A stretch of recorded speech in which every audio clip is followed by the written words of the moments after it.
They performed very well. But you look at how many people turned out to come and vote. 18% in Abia State. So Assuming this what number do you double, think might if you look at it, the same thing yeah. happened all over the southeast. If these numbers were doubled, let's say instead of the 18%, you had about 40% of the registered voters turn out to vote.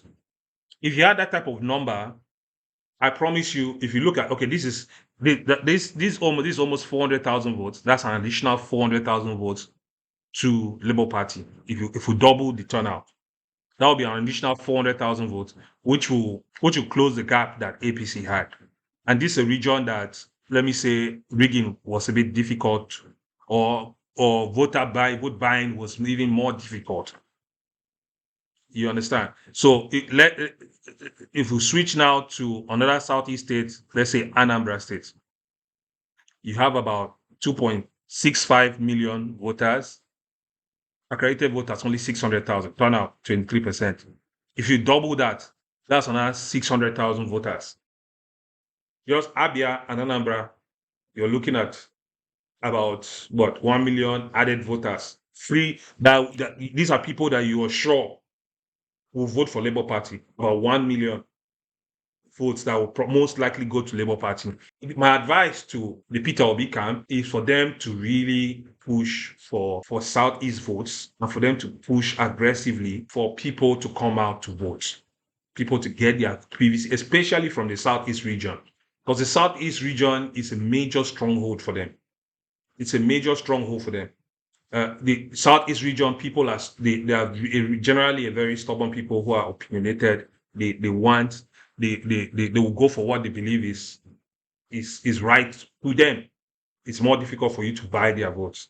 And so, if I were in if I was in the NDC camp right now, my focus would be the Southeast votes. Focus on Southeast votes, do strong campaign to what get I people to think, come out to vote. I'll tell you what I think is happening here. I tell you emphatically that I think this was all doctored, if you ask me. Why I'm saying that is I think, the people who were sort of in charge of the elections knew that given, given a huge chunk of the South's votes to would sound logical. And it obviously makes more sense. He's from the Southeast.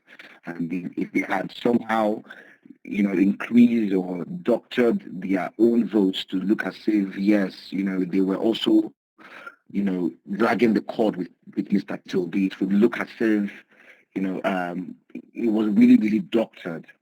And so I think everything we're seeing here from Abia to Anambra to Imo with low voters turnout, I think it's not true. I believe that the Southeast has the highest level of literacy in Nigeria, and so therefore, they could turn out more. I believe that literacy is also a factor in the electoral turnout and votes. People who know what has happened, people who know their pain points, people who understand the system and know what is good for them will definitely come out to vote. Take a look, for example, take a look at some other states you No, no, mentioned, no. like Taraba. I bet you. And No, you know what? I personally disagree with that. You know why?